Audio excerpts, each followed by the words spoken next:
Nigeria woke up to a story that sounds like something straight out of a political thriller, except this one is real, and it happened right here in Benin City, Edo State.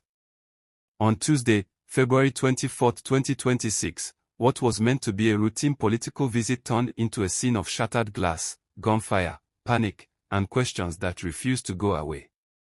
At the center of it all was one of Nigeria's most talked about opposition leaders, Peter Obi. And according to him, what happened that afternoon looks like a survived assassination attempt. Those are heavy words. Words that carry weight. Words that no serious political figure throws around carelessly. Here's how it unfolded. Obi had traveled to Benin City for a clear political purpose. He was there to witness the formal declaration of Olumide Akpata into the African Democratic Congress. Akpata is no small name. Former president of the Nigerian Bar Association. A respected legal voice. His move into the ADC was seen as more than a party switch, it was viewed as a signal. A sign that opposition forces might be quietly aligning ahead of 2027. The event at the ADC Secretariat in Benin went smoothly. Smiles. Handshakes. Speeches. Political optimism in the air. Cameras flashing. Supporters cheering. If anyone sensed danger, it wasn't visible.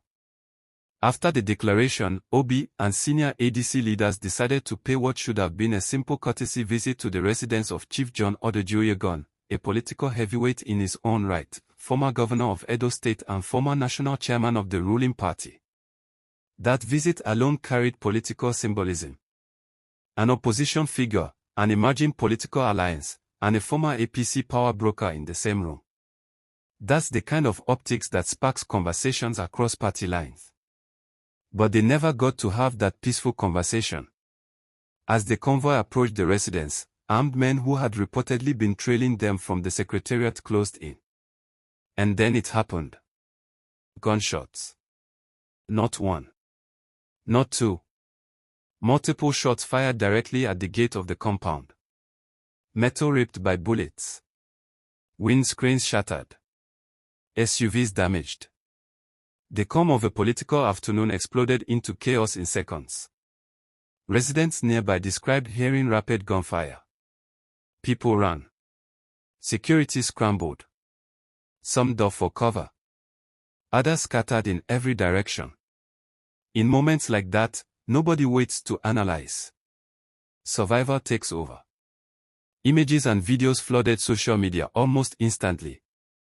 A heavy gate peppered with bullet holes. Vehicles with smashed glass. The kind of destruction you don't fake. The kind that tells you this wasn't a warning shout in the air. This was targeted.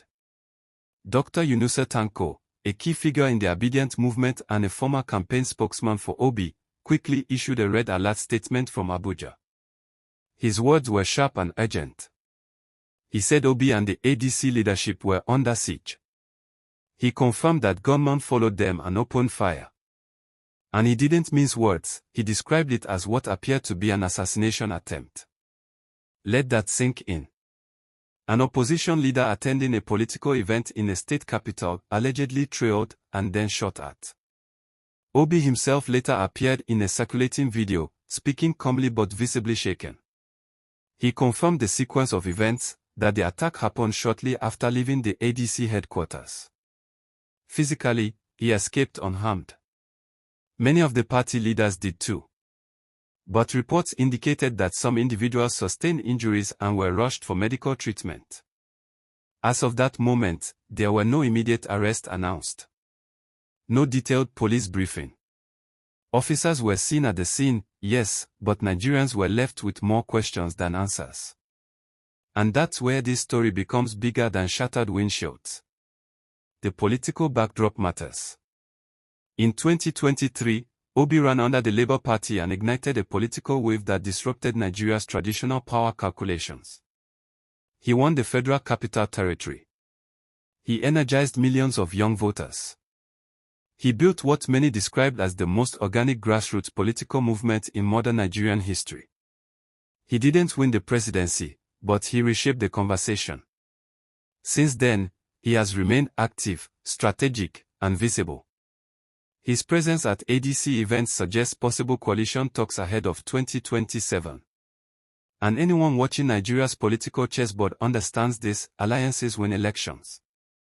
Akpata's entry into the ADC is being interpreted by many analysts as part of a broader opposition realignment.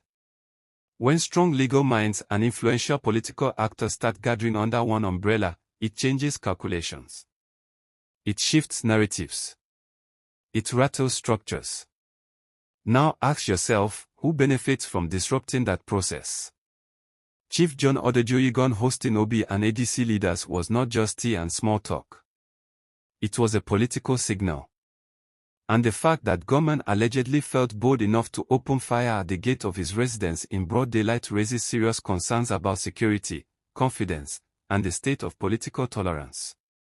This wasn't in a remote village. This was Benin City, a state capital. And this happened in 2026, with the next general election drawing closer by the day. So the real issue isn't just whether Obi was targeted. The real issue is what this means for Nigeria's democracy. If opposition leaders can be trailed and shot at while attending political events, what message does that send to party members? To volunteers? To voters? To young Nigerians who already question whether their participation even matters? Politics is competition. It's debate. It's persuasion. It's strategy.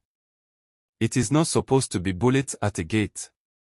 The silence from authorities in the immediate aftermath only deepened public anxiety. Nigerians don't just want assurances. They want transparency. They want arrest. They want accountability. Because once violence enters political competition, trust begins to collapse. And trust is the oxygen of democracy. This incident will not fade quietly. It will shape conversations. It will influence alliances. It will test institutions. And depending on how it is handled, it may either reinforce public confidence or erode it further. For now, what remains are images of shattered glass, a bullet-scarred gate, shaken leaders, and a nation asking hard questions. Was it intimidation? Was it a calculated hit? Was it random criminality? Or was it a message?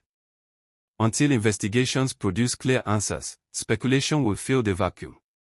One thing is certain: February 24, 2026 will not be forgotten easily in Nigeria's political timeline. Because when an opposition leader walks into a city and leaves under gunfire, that's not just a headline. That's a warning sign.